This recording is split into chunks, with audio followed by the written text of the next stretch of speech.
묵상 기도하시겠습니다.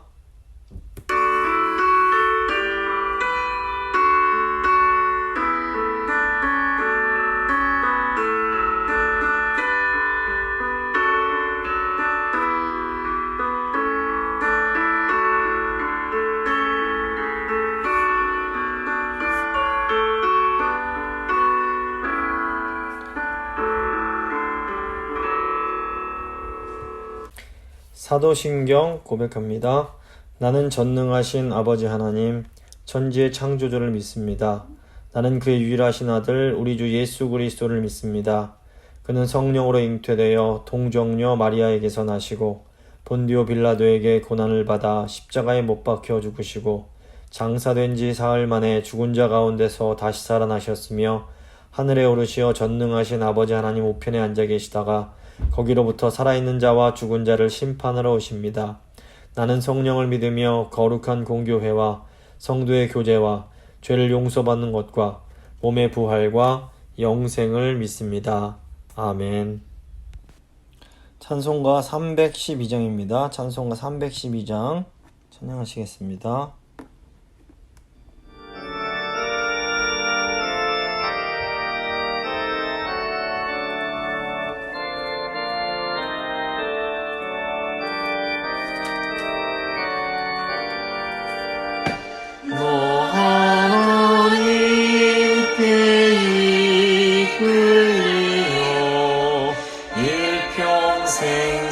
주만 바라면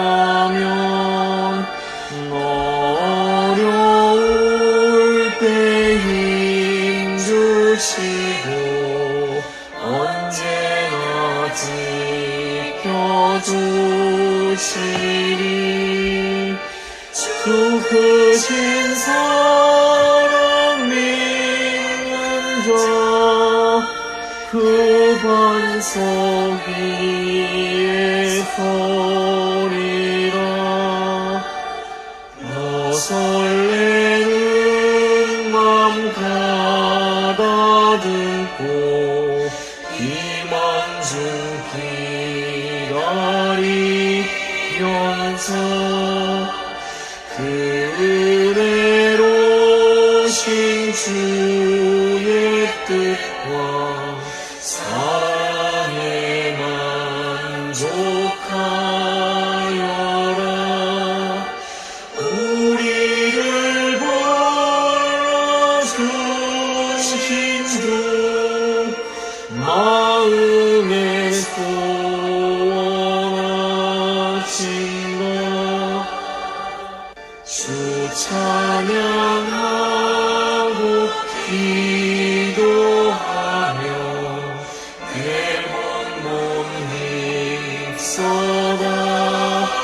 쏟아하라.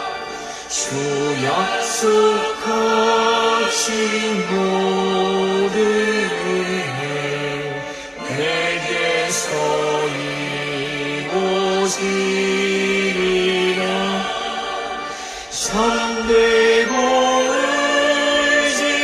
의지하는 자 주께서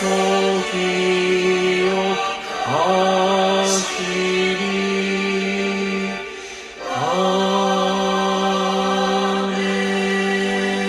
아멘. 기도하시겠습니다. 참 좋으신 하나님 아버지 감사를 드립니다.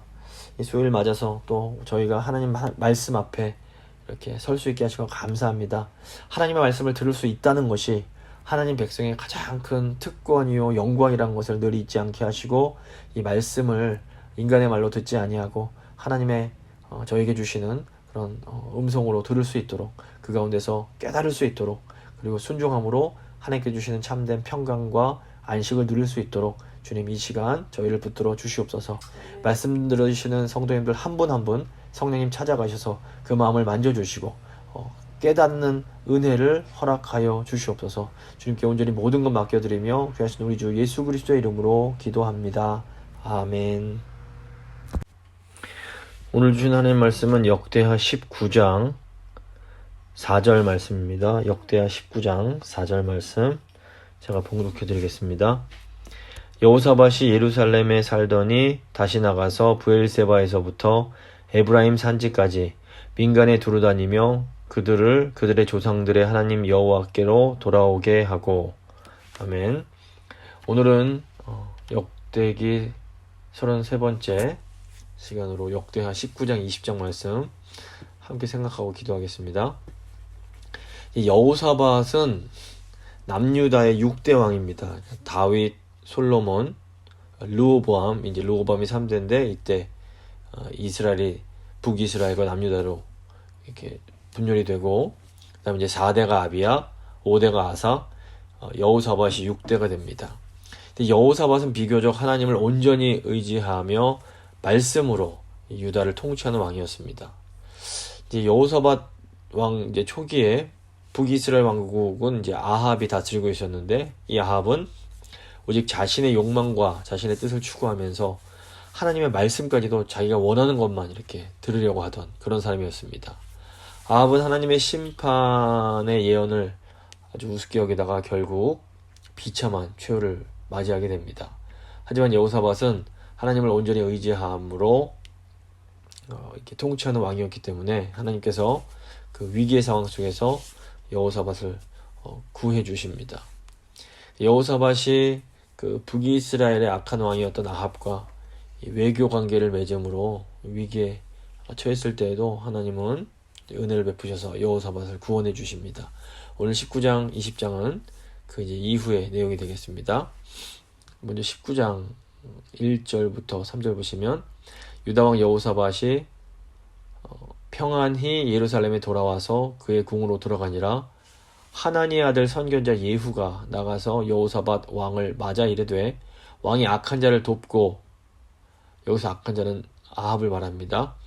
여호와를 미워하는 자들을 사랑하는 것이 옳으니까 이러므로 여호와께로부터 진노하심이 왕에게 임하리이다. 그러나 왕에게 선한 일도 있으니 이는 왕이 아세라 목상들을 이 땅에서 없애고 마음을 기울여 하나님을 찾음이니이다 하였더라. 아합 왕은 그 자신이 듣고 싶지 않은 말은 하나님의 선지자가 말을 해도 들으려고 하지 않았습니다. 하지만 이 남유다의 여호사밧은 선지자가 자신의 잘못한 것을 지적할 때 그것을 받아들입니다. 그래서 아합 같은 경우에는 자신의 잘못을 지적하는 미가야 선지자를 감옥에 가두고 막 못되게 굽니다. 하지만 여호사밧은 결코 그렇게 하지 않습니다. 역대기서는 열왕기서에 비해서 이제 이 부분을 좀 많이 강조합니다. 그러니까 선견자 예후가 여호사밧 왕을 책망하는 장면이 열왕기에는 나오지 않고 역대기에만 나오고 있습니다. 이것은 이 역대기가 이제 선지자들의 역할을 중요하게 여기고 있음을 보여줄 뿐 아니라 이 여호사밧 왕이 이 선지자들의 예언을 결코 가볍게 여기지 않았음을 보여줍니다.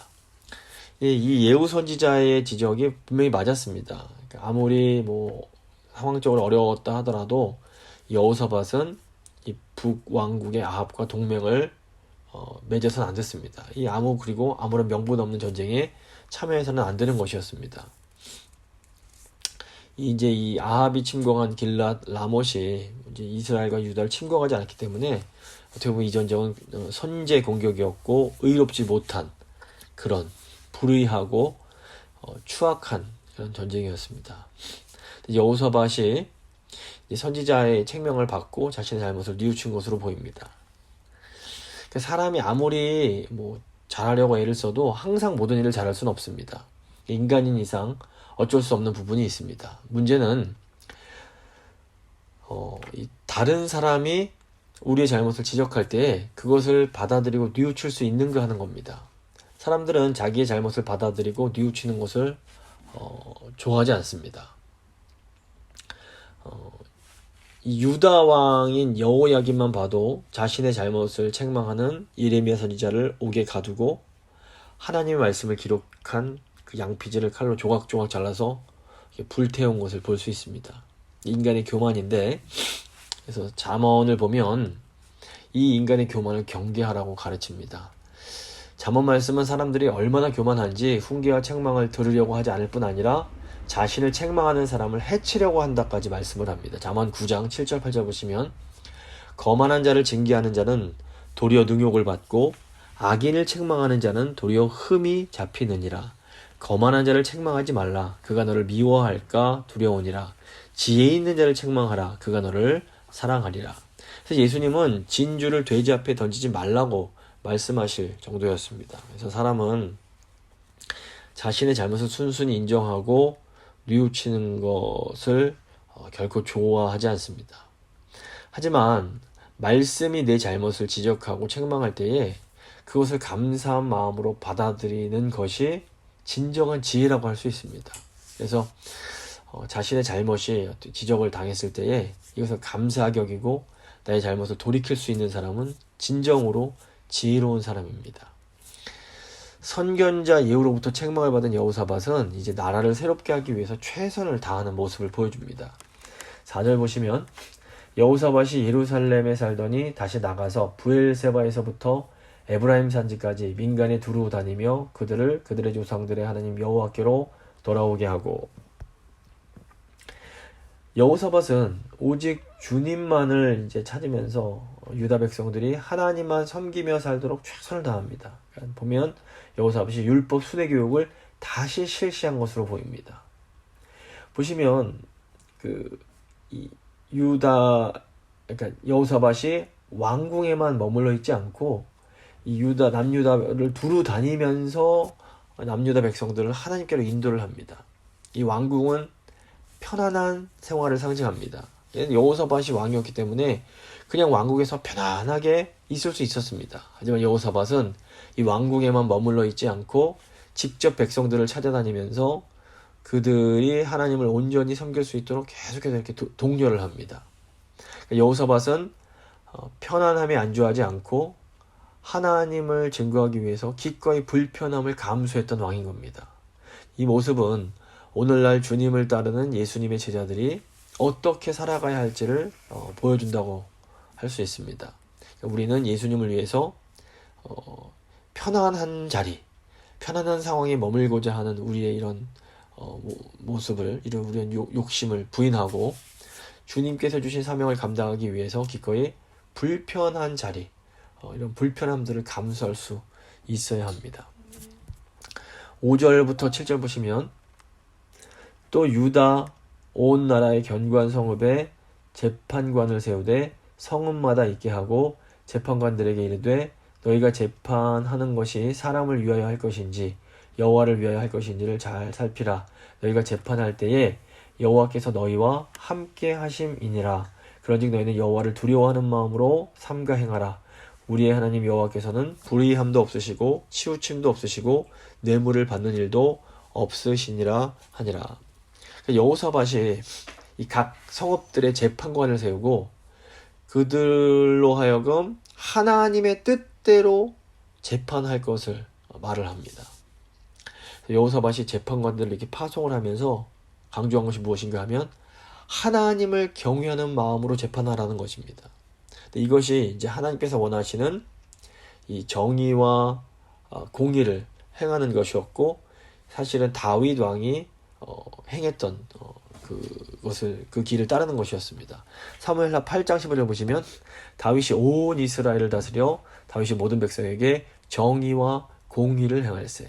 이렇게 공의와 정의를 행하는 것은 이 구약 성경에서 하나님 나라의 왕이 행해야 할 그 순종의 핵심 중에 핵심에 해당한다고 볼 수 있습니다. 그래서 하나님 백성들은 정의와 공의를 행하는 사람들입니다.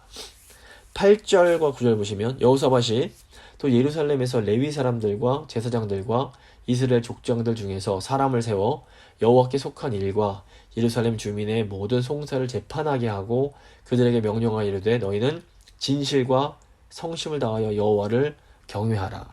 그러니까 여호사밧 왕은 이제 재판을 행하는 레위인들과 제사장들에게 아주 중요한 부분을 강조합니다. 그것은 여호와를 경외하라는 것입니다. 그래서 공의와 정의의 핵심은 이렇게 공평하게 사람들이 억울함 없도록 이렇게 판단하고 이 일을 처리하는 것이었습니다. 근데 사람이란 기본적으로 이렇게 죄가 있어서 마음이 한쪽으로 이렇게 굽는 성향이 있습니다. 근데 이렇게 삐뚤어진 죄성을 바로잡아줄 수 있는 것이 있는데 그게 바로 여호와를 두려워하는 마음입니다. 그래서 하나님께서 나를 지켜보고 계신다라는 것을 알고 있는 사람만이 자신의 죄가 욕망하는 대로 그 욕망을 따라 움직이지 않고 하나님이 두렵기에 하나님 뜻대로 움직일 수가 있게 되는 겁니다. 10절 보시면 어떤 성읍에 사는 너희 형제가 혹 피를 흘림이나 혹 율법이나 계명이나 율례나 규례로 말미암아 너희에게 와서 송사하거든 어떤 송사든지 그들에게 경고하여 여호와께 죄를 범하지 않게 하여 너희와 너희 형제에게 진노하심이 임하지 말게 하라. 너희가 이렇게 하면 죄가 없으리라. 그러니까 여호와를 경외함으로 공의와 정의로 재판하는 사람은 이 재판으로 인해서 재판을 받는 사람, 심판을 받는 사람들도 결국 하나님을 경외하도록 인도할 수가 있는 겁니다. 그래서 재판을 하는 사람이 정의로우면 전체적으로 사회가 정의로워지게 됩니다. 하지만 재판을 하는 사람이 그러니까 높은 자리에서 이런 일 처리를 하는 사람이 정의롭지 못하게 행하면 이게 억울한 사람들이 늘어나고 결국 사회가 불의해지게 되는 겁니다. 이것이 이제 우상 숭배와 아주 밀접한 관련이 있습니다. 그러니까 우상을 숭배한다는 것은 어떤 보이는 것에 절하는 차원이 아니라 우상을 숭배하게 되면 자신의 욕망을 따라가게 되고 이 욕망이 삐뚤어져 있기 때문에 정의롭게 행하지 못하게 되는 겁니다. 오늘날 뭐 한국 사회든 미국 사회든 이 불의가 횡행한 것은 결국에는 그 중심에 우상 숭배가 들어있는 겁니다. 11절 보시면 여호와께 속한 모든 일에는 대제사장 아마랴가 너희를 다스리고 왕에게 속한 모든 일은 유다 지파의 어른 이스마엘의 아들 스바냐가 다스리고 레위 사람들은 너희 앞에 관리가 되리라. 너희는 힘써 행하라. 여호와께서 선한 자와 함께 하실지로다 하니라. 그러니까 여호사밧은 재판에 관한 것을 상세히 이제 규정하고 이렇게 분담함으로써 유다 백성들이 철저하게 하나님을 경외하고 섬기며 하나님의 뜻대로 살 수 있게 하려고 노력을 합니다. 이제 이런 여호사밧의 모습은 이제 이 왕이 얼마나 하나님을 사랑하고 하나님 뜻을 이루기 위해서 애를 썼는지를 잘 보여줍니다. 여호사밧의 이름의 뜻이 제가 지난주에도 말씀드렸는데 여호와께서 다스리시다라는 뜻입니다. 그러니까 여호사밧은 자기 이름처럼 정말 여호와 하나님께서 다스리시는 나라를 만들기 위해서 최선을 다합니다. 그러니까 여호사밧이 이루려는 것은 하나님이 다스리는 나라였습니다. 하나님께서 다스리시는 나라는 하나님의 뜻이 이루어지는 나라입니다.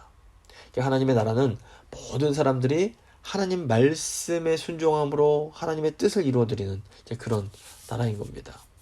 구약 시대에도 뭐 다윗이나 여호사밧처럼 이렇게 하나님 말씀에 순종하여 하나님의 뜻을 이루려는 그런 왕들이 있었습니다. 하지만 이제 구약의 이스라엘은 결국 이 하나님의 나라를 이루는 사명을 완성하지 못하고 결국에는 이제 우상을 섬기고 욕심을 따라 행하다가 불의가 만연한 그런 나라가 되고 결국에는 멸망을 하게 됩니다. 유다가 이제 멸망하던 때에 하나님께서 선지자를 통해서 다윗의 후손이신 메시아를 보내주겠다라는 약속을 주십니다. 그래서 이제 사람들이 이제 포로로 끌려갔다가 다시 돌아온 후에도 이 하나님께서 약속하신 메시아가 오실 것을 계속 기다립니다. 메시아가 오시면 이 불의한 세상을 심판하시고 하나님의 뜻이 온전히 이루어지는 하나님의 나라가 세워질 것을 이제 기대했던 겁니다.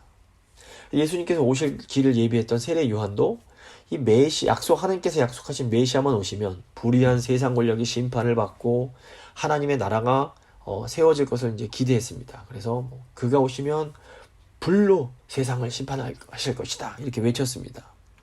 근데 이제 예수님께서 이 땅에 오셔서 공생의 사역을 시작하시면서 처음 하신 말씀이 무엇인가 하면 처음 외치신 메시지가 때가 찼고 하나님의 나라가 왔다라는 것이었습니다. 마가복음 1장 14절 15절 보시면 세례 요한이 잡힌 후 예수께서 갈릴리에 오셔서 하나님의 복음을 전파하여 이르시되 때가 찼고 하나님의 나라가 가까이 왔으니 회개하고 복음을 믿으라 하시더라.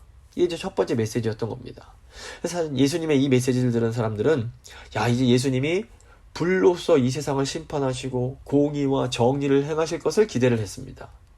그런데 예수님께서는 불로서 세상을 심판하지 않으시고 도리어 이 불의한 세상, 불의한 욕심을 따라 사는 죄인들을 대신해서 십자가를 지심으로 공의와 정의를 시행하십니다.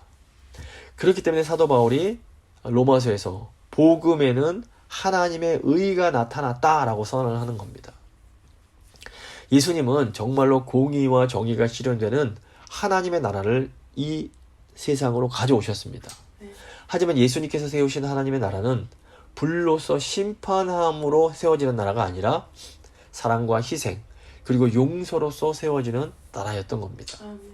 하나님의 나라는 하나님의 말씀에 순종함으로 하나님의 뜻이 이루어지는 곳입니다. 신약시대인 오늘날 하나님의 나라는 성령 안에서 예수 그리스도와 연합한 이 그리스도인들의 사랑과 희생 그리고 섬김을 통해서 이 세상에 드러나게 됩니다. 그래서 오직 성령으로 충만하여 우리 예수님과 친밀하게 매 순간 교제하는 사람만이 매 순간 예수님을 의지하는 사람만이 여호와를 경외함으로 공의와 정의를 행하는 하나님의 나라를 이렇게 드러낼 수가 있는 겁니다. 이제 20장 보시면 여호사밧이 이제 전쟁을 치르는 그런 내용이 나옵니다. 1절, 2절 보시면 그 후에 모압 자손과 암몬 자손들이 마온 사람들과 함께 와서 여호사밧을 치고자 한지라 어떤 사람이 와서 여호사밧에게 전하여 이르되 큰 무리가 바다 저쪽 아람에서 왕을 치러 오는데 이제 하사손 다말 곧 엔게디에 있나이다 하니 이렇게 여호사밧이 최선을 다해서 하나님의 나라를 다스리고 있는데 모압, 암몬, 마온 사람들이 동맹을 맺고 유다를 침공합니다. 그리고 이 공격에 아람도 가담을 합니다. 하나님의 나라인 유다가 지금 사면에서 공격을 당하게 된 것입니다. 우리가 예수님을 사랑하면서 말씀에 순종하면서 살아간다 해도 어려운 일이 없는 것이 아닙니다. 우리의 대적 마귀는 어떻게 해서라도 하나님의 백성들이 우리를 무너뜨리기 위해서 호시탐탐 기회를 노립니다. 그러다가 작은 틈만 보이면 무섭게 공격을 해옵니다. 근데 이런 상황에 처하면 아무리 믿음이 좋은 사람도 두려움을 느끼게 됩니다. 이 믿음의 사람인 여호사밧도 사방에서 적들이 공격해 온다는 소식을 듣고는 두려움을 느끼게 됩니다. 3절과 4절입니다. 여호사밧이 두려워하여 여호와께로 낯을 향하여 간구하고 온 유다 백성에게 금식하라 공포하며 유다 사람이 여호와께 도우심을 구하려 하여 유다 모든 성읍에서 모여와서 여호와께 간구하더라. 그래서 중요한 것은 여호사밧이 두려움 가운데 하나님께 즉시 기도를 했다는 겁니다. 두려움을 느끼는 것은 죄가 아닙니다. 하지만 두려워하면서 기도하지 않고 내가 살 길을 찾는 것, 이건 죄입니다. 여호사밧은 위급한 상황이 되자 즉시 하나님께 간구합니다. 그리고 혼자만 기도하는 것이 아니라 온 백성에게 금식하며 기도하도록 요청을 합니다. 결국 여호사밧을 비롯해서 모든 백성들이 하나님께 나와서 금식하면서 도움을 구하게 됩니다. 바로 이런 하나님께 의지하는 모습이 위기를 기회로 바꾸는 모습입니다. 우리가 이 세상을 살면서 다급하고 어려운 일들이 그냥 수시로 우리를 찾아옵니다. 이런 때를 우리가 위기의 상황이라고 부릅니다. 그런데 우리가 이런 위기의 상황에서 기도를 하면 이 위기가 하나님의 놀라운 역사를 경험하는 기회가 됩니다. 시편을 보시면 이 탄원을 하는 시들이 많습니다. 이 시들은 기본적으로 우리 힘으로는 어떻게 할 수 없는 그런 상황 속에서 하나님께 기도하며 구원을 요청하는 그런 노래들입니다. 이 탄원시에서 가장 절정에 해당하는 부분이 바로 하나님에 대한 신뢰를 고백하는 부분입니다. 시편에 나오는 탄원시들을 보면 상황은 너무 다급하고 어렵지만 바로 그 순간 하나님이 구원하실 능력을 가진 분이심을 절대적으로 믿고 의지한다라는 고백하는 부분이 나옵니다. 근데 바로 여기에서 하나님의 능력이 나타납니다. 5절 보시면 여호사밧이 여호와의 전 셋들 앞에서 유다와 예루살렘의 회중 가운데 서서 여호사밧의 믿음은 이제 백성들 앞에서 대표로 하나님께 드리는 이 기도 가운데 잘 나타납니다.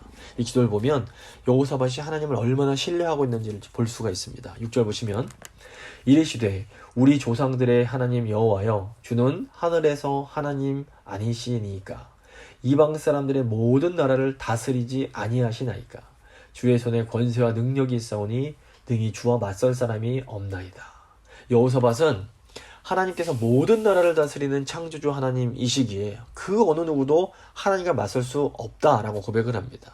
이 여호사밧의 믿음은 이 하나님께서 구원하시는 그런 역사를 알고 있는 이 구속사에 대한 지식에 기초를 하고 있습니다.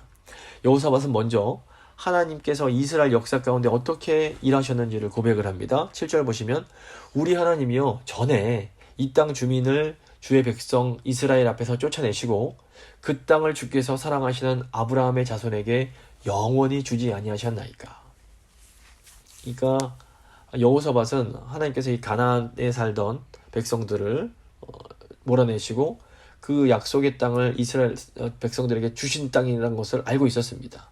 또 여호사밧은 솔로몬 왕이 성전을 봉헌하면서 하나님께 드렸던 그 기도를 알고 있었습니다. 8절 보시면 그들이 이 땅에 살면서 주의 이름을 위하여 한 성소를 주를 위해 건축하고 이르기를 만일 재앙이나 난리나 견책이나 전염병이나 기근이 우리에게 임하면 주의 이름이 이 성전에 있으니 우리가 이 성전 앞과 주 앞에 서서 이 환난 가운데 주께 부르짖은즉 들으시고 구원하시리라 하였나이다. 그러니까 여호사밧은 또한 출애굽 당시에 하나님께서 암몬과 모압 자손을 건드리지 말라고 하셨기에 그들을 진멸하지 않고 두었는데 지금 이제 그들이 이 유다를 치려고 하고 있음을 하나님께 호소를 하는 겁니다. 10절 11절입니다. 옛적에 이스라엘이 애굽 땅에서 나올 때에 암몬 자손과 모압 자손과 세일산 사람들을 침노하기를 주께서 용납하지 아니하심으로 이에 돌이켜 그들을 떠나고 멸하지 아니하였거늘 이제 그들이 우리에게 갚는 것을 보옵소서. 그들이 와서 주께서 우리에게 주신 주의 기업에서 우리를 쫓아내고자 하나이다. 그러니까 여호사밧은 이제 구약 모세 오경과 구약의 이런 내용들을 아주 잘 알고 있던 그런 왕이었습니다. 여호사밧이 하나님에 대한 지식을 가지고 하나님께 기도를 드리는 겁니다. 여호사밧은 또한 하나님께서 기도에 응답하시는 분이라는 것을 알고 있었습니다. 그래서 여호사밧 왕뿐 아니라 모든 유다 백성들이 지금 그런 믿음으로 지금 하나님 앞에 서 있는 겁니다. 12절 보시면 우리 하나님이여 그들을 징벌하지 아니하시나이까. 우리를 치러 오는 이 큰 무리를 우리가 대적할 능력이 없고 어떻게 할 줄도 알지 못하옵고 오직 주만 바라보나이다 하고 유다 모든 사람들이 그들의 아내와 자녀와 어린이와 더불어 여호와 앞에 섰더라. 큰 위기의 순간에 지금 유다 백성들이 남녀노소 할 것 없이 다 나와서 하나님 앞에 나와서 하나님을 믿고 의지하며 간구를 합니다. 그러니까 위기의 순간 우리가 반드시 해야 하고 또 우리가 할 수 있는 것이 무엇인가 하면 전심으로 주님을 바라보는 일입니다. 어떤 사람들은 이 위기의 순간에 뭐라도 해야지 왜 가만히 기도만 하고 있냐고 답답해 할 수 있습니다. 물론 하나님께서 하라고 명령하실 때에는 우리가 즉시 행함으로 순종해야 할 때가 있습니다. 하지만 우리가 도저히 어떻게 할 수 없는 이런 위기의 순간에는 우리는 오직 주님만 바라보면서 기도해야 됩니다. 이것이 우리가 해야 할 일인 겁니다. 14절 보시면 여호와의 영이 회중 가운데서 레위 사람 야하시엘에게 임하였으니 그는 아삽 자손 mat다냐의 현손이요 여이엘의 증손이요 분하냐의 손자요 스가랴의 아들이더라. 그러니까 이 하나님께 모든 하나님 백성들이 이렇게 기도할 때 하나님의 영이 하나님의 사람에게 임하게 됩니다. 그러니까 여호사밧과 유다 백성들이 하나님을 바라볼 때 하나님께서 하나님의 사람을 통해서 응답해 주시는 겁니다. 15절 보시면 야하시엘이 이르되 온 유다와 예루살렘 주민과 여호사밧 왕이여 들을지어다. 여호와께서 이같이 너희에게 말씀하시기를 너희는 이 큰 무리로 말미암아 두려워하거나 놀라지 말라. 이 전쟁은 너희에게 속한 것이 아니요 하나님께 속한 것이니라. 하나님은 하나님 백성들에게 하나님만 의지하고 있는 이 백성들에게 두려워하거나 놀라지 말라고 거듭거듭 말씀해 주십니다. 하나님은 이 전쟁이 하나님께 속한 것이기에 하나님께서 직접 그들을 물리치시겠다라고 위로를 해주십니다. 16절 17절 보시면 내일 너희는 그들에게로 내려가라. 그들이 시스고개로 올라올 때에 너희가 골짜기 어귀 여루엘 들 앞에서 그들을 만나려니와 이 전쟁에는 너희가 싸울 것이 없나니 대열을 이루고 서서 너희와 함께한 여호와가 구원하는 것을 보라. 유다와 예루살렘아 너희는 두려워하지 말며 놀라지 말고 내일 그들을 맞서 나가라. 여호와가 너희와 함께하리라 하셨느니라. 아멘. 하나님께서는 이 야하시엘을 통해서 유다 백성들은 그저 하나님께서 하나님 백성들을 위해서 그들과 싸우시는 모습을 지켜보기만 하면 된다라고 말씀을 하십니다. 출애굽한 이스라엘 백성들이 홍해 앞에 섰을 때 하나님께서 모세를 통해서 여호와께서 너희를 위하여 싸우시리니 너희는 가만히 있을지어다 라고 말씀해 주십니다. 하나님께서 이렇게 하나님의 선지자를 통해서 구원의 약속을 주시는 겁니다. 근데 이때 어떻게 반응하는지가 중요합니다. 18절 보시면 여호사밧이 몸을 굽혀 얼굴을 땅에 대니 온 유다와 예루살렘 주민들도 여호와 앞에 엎드려 여호와께 경배하고, 여호사밧 왕과 모든 유다 백성들이 하나님 앞에 엎드림으로 온전한 순종의 모습을 보입니다. 하나님의 말씀을 받아들이는 겁니다. 이들이 지금 선지자의 말, 그러니까 하나님께서 사용하시는 이 아하시엘의 말을 사람의 말로 여기지 않고 하나님이 그들에게 주시는 말씀으로 받아들이는 겁니다. 믿음으로 하나님의 말씀을 이렇게 받아들일 때 그들을 사로잡고 있던 두려움이 담대함과 기쁨으로 변하게 됩니다. 19절 보시면 그핫 자손과 고라 자손에게 속한 레위 사람들은 서서 심히 큰 소리로 이스라엘 하나님 여호와를 찬송하니라. 여호사밧과 유다 백성들은 야하시엘을 통해서 주신 하나님의 말씀을 듣고 셈을 얻고 하나님을 경배합니다. 이 하나님 백성들의 가장 큰 특권이 하나님의 말씀을 들을 수 있다라는 겁니다. 하나님의 말씀은 눈에 보이지 않지만 사실 보이는 모든 것을 창조하는 능력의 말씀입니다.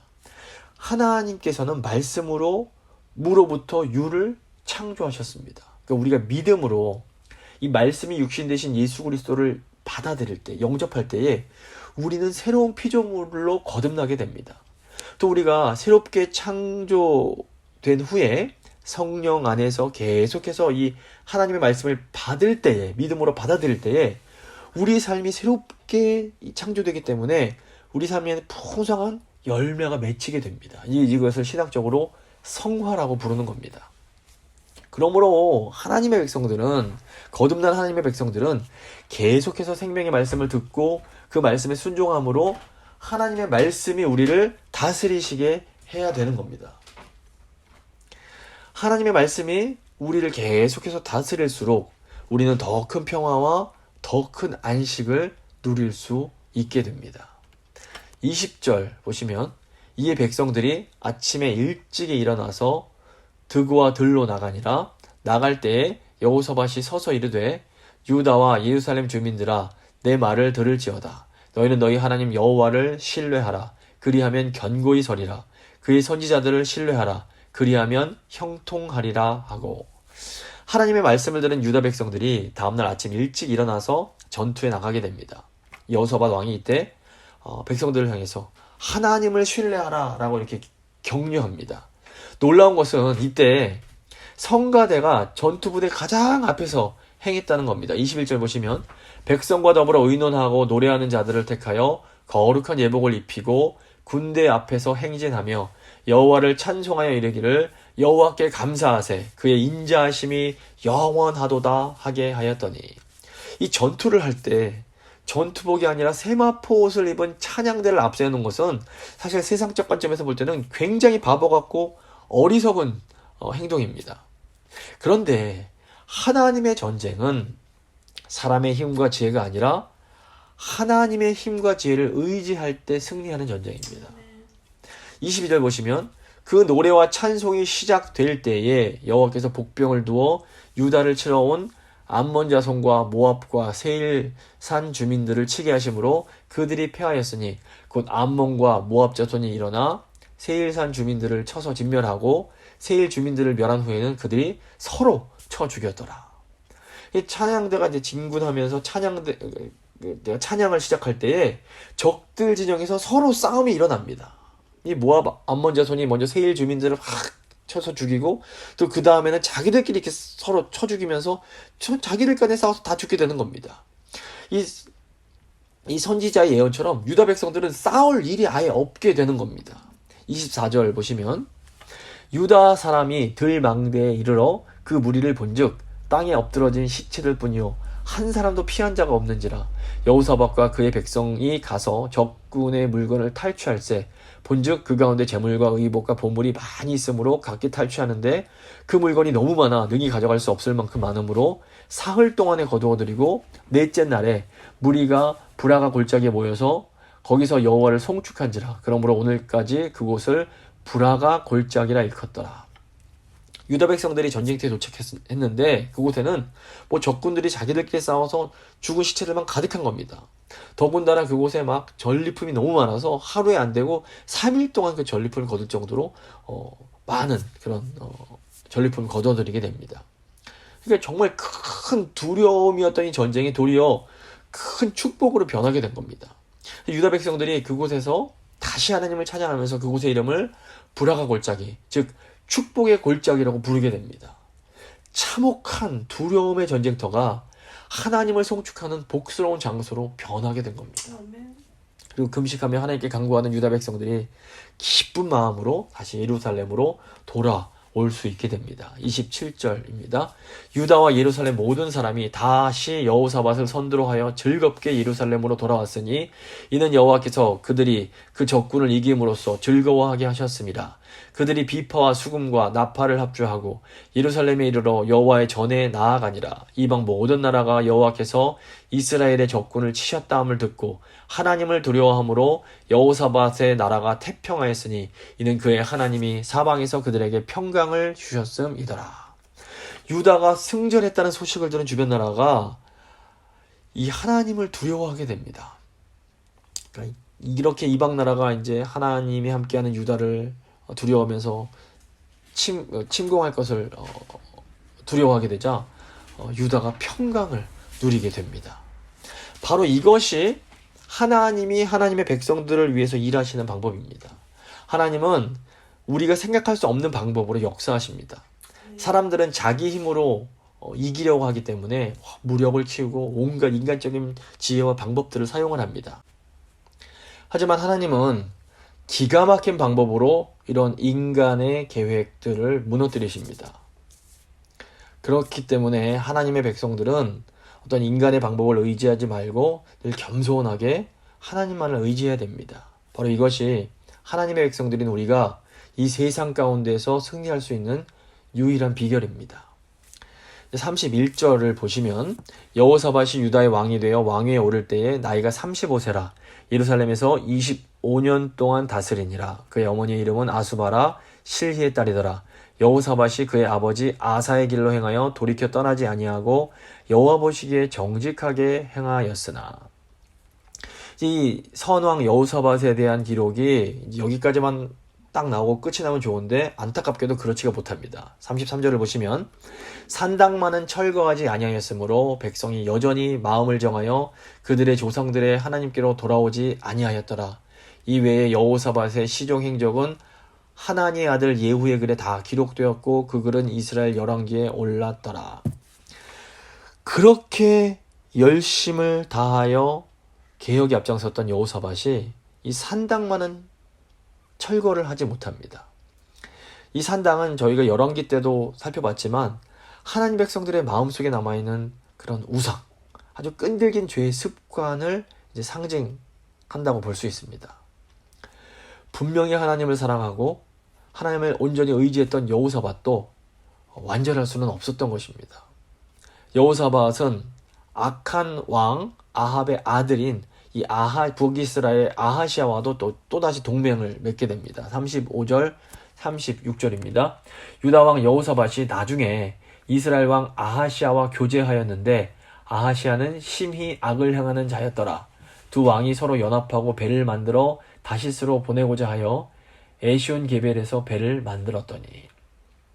하나님은 이 여호사밧이 북이스라엘의 악한 왕 아하시아와 교제하는 것을 이제 막으십니다. 그리고 선지자를 보내서 그 행위를 책망을 하십니다. 37절 보시면 마레사 사람 도다와후의 아들 엘리에셀이 여호사밧을 향하여 예언하여 이르되 왕이 아하시아와 교제함으로 여호와께서 왕이 지은 것들을 파시리라 하더니 이에 그 배들이 부서져서 다시스로 가지 못하였더라. 결국 이렇게 정말 혼신의 힘을 다해서 남유다를 하나님 뜻대로 개혁하려고 했던 여호사밧의 마지막이 이렇게 하나님께 책망을 받는 것으로 끝이 나게 됩니다. 이런 여호사밧의 모습을 우리가 어떻게 이해해야 될까요? 일단 여호사밧이 훌륭했지만 그럼에도 완전한 인간이 아니었음을 보여줍니다. 다윗 왕도 너무 훌륭한 왕이었지만 연약함이 있었던 것처럼 여호사밧 역시 사람은 사람이었던 겁니다.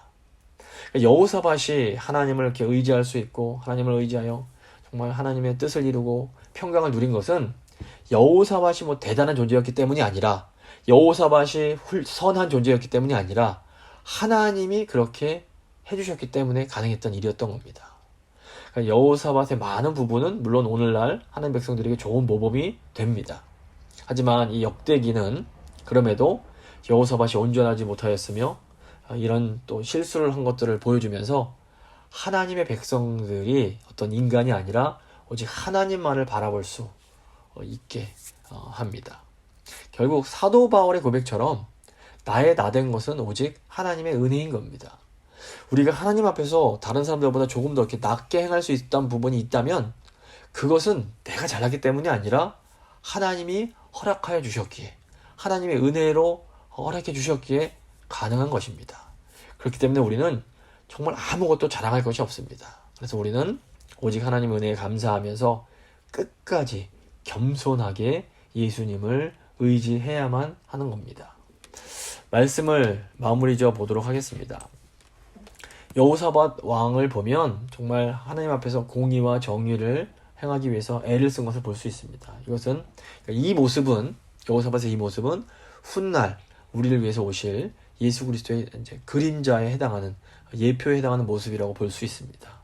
그래서 여호사밧이 남유다 백성들과 정말 위기의 순간에 오직 하나님만 바라볼 때 하나님께서 놀라운 구원을 행해 주십니다. 이것은 오늘날 우리에게도 적용이 될 수 있습니다.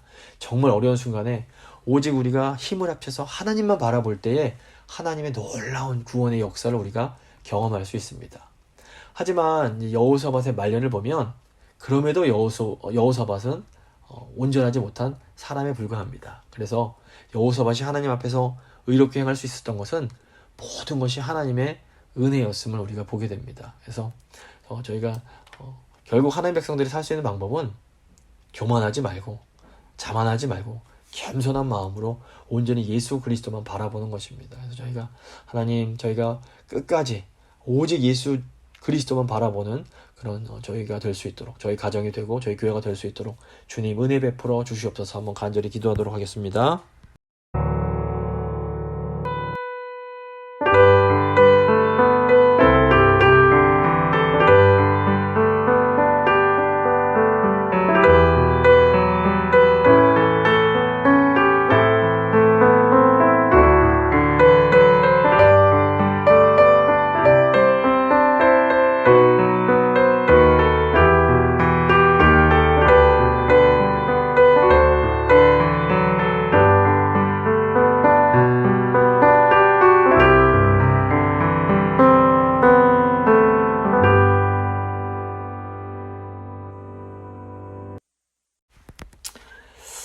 하나님 아버지, 모든 것이 하나님의 은혜입니다.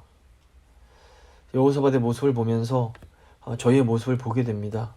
저희가 하나님의 은혜로 구원받고 예수 그리스도 안에서 하나님을 섬기며 살 수 있는 것이 하나님의 은혜임을 고백합니다.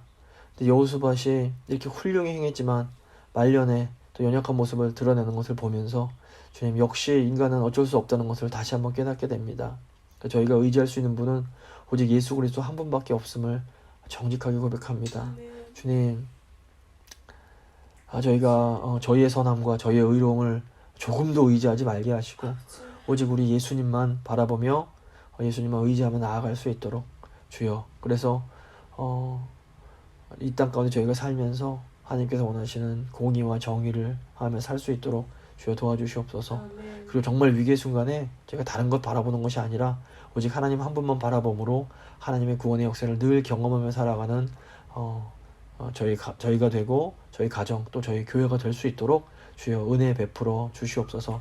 남은 한 주간도 저희 성도님들 한 분 한 분 능력과 은혜 가운데 지켜주시고 정말 살아계신 하나님을 늘 경험하며 예수님과 깊이 교제하며 살아가실 수 있도록 주여 함께하여 주시옵소서.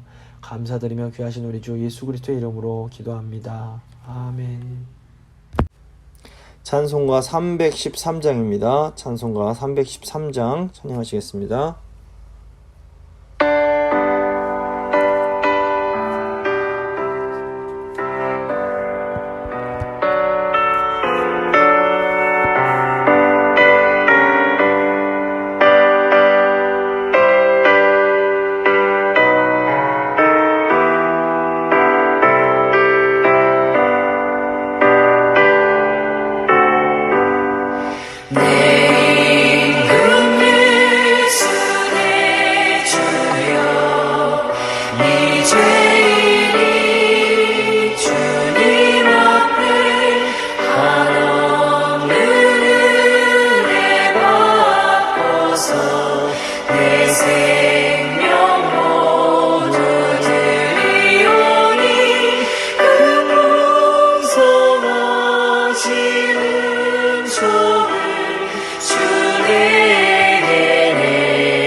주님 가르쳐 주신 기도로 예배 마치도록 하겠습니다.